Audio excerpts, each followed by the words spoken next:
Imagine. It's 1995. You're at Walmart with your mom shopping for dinner. You reach for the Pokemon cards. Your mom slaps your hand away. You've got too many Pokemon cards. They're too expensive. You think quick. There's a $1.99 pack of Power Ranger cards. Mom, can I have those? I guess so. So you go home super pumped to pull a Kimberly card because she's hot. You rip it open, and no Kimberly. And here begins your lifelong search for both Kimberly and the complete set of your favorite non-game trading card set. People collect for many different reasons, right? You might collect purely for practical reasons and just keep what you need, or you might just collect for nostalgia. You might just keep what makes you feel good and then get rid of the rest. But, you know, there's kind of a deeper, darker rabbit hole of collecting that not everyone goes down. And that's collecting for completion. If you take a close look at these toy shelves behind me, you'll see a lot of complete or near complete sets of very random sets of toys. But the real question is, why am I this way? Why do I need one of every single one of these toys? Well, I don't know if I have a clear answer to that, but I definitely think it's something we can dig into. And to find the answer, I think we have to start back in the late 80s, maybe the early 90s, or definitely all through the 90s, where everything that you could buy, almost everything, came in a set. There was always more to be had.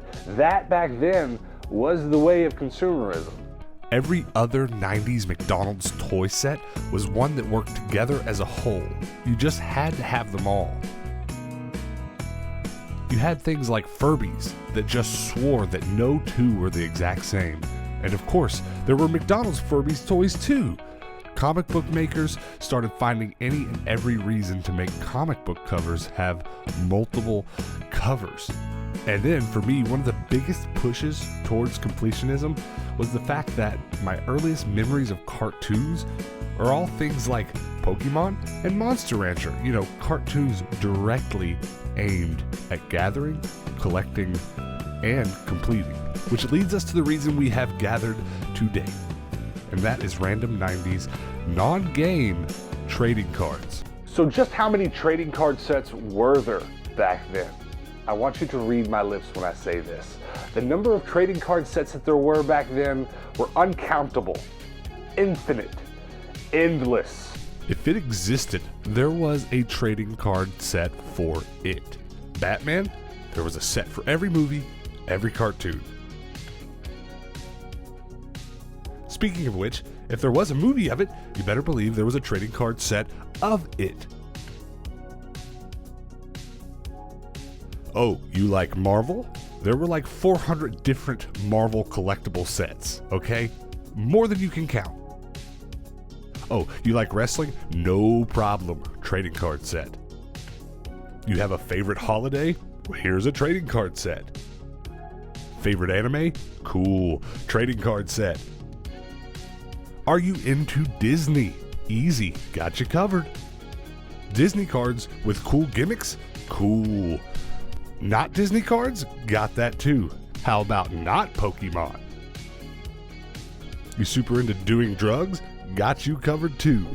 How about Power Rangers trading cards sans Kimberly? Here's a trading card set for you! If you don't understand what I'm saying by now, you need to understand that back then, if it existed, there was a trading card for it. Period. The end.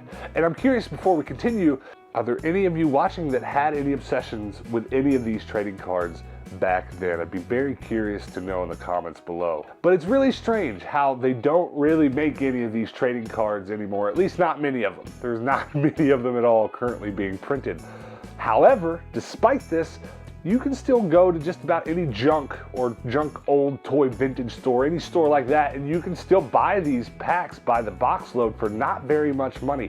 Heck, you can jump on eBay and find just about any of these still sealed. Packages full of the card packages still sealed on eBay for not a lot of money. So why is that? What happened? Were they never popular but they just kept printing them? Were they really popular and they thought the popular would last so they overprinted? It's really hard to tell at this point.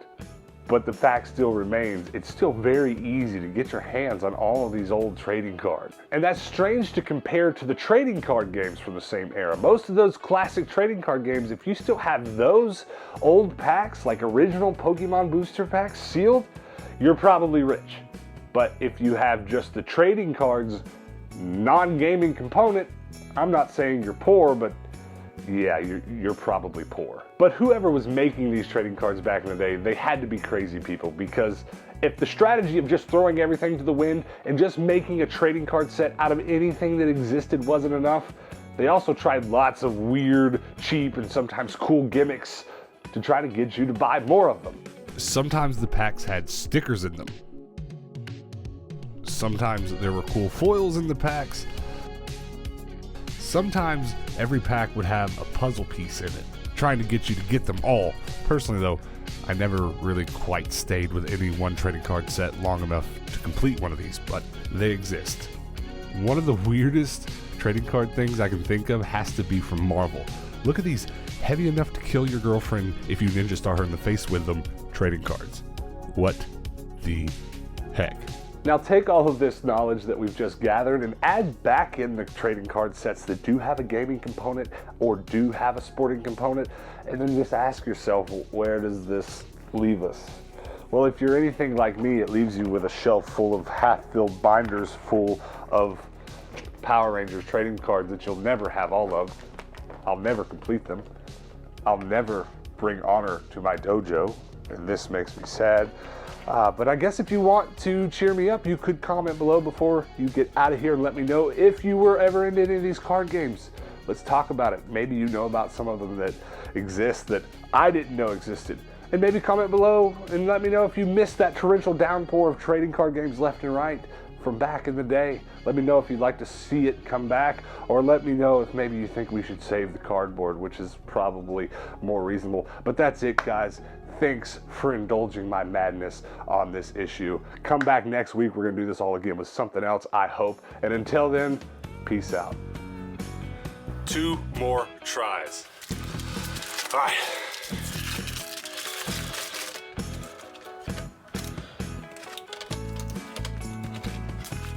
Sticky.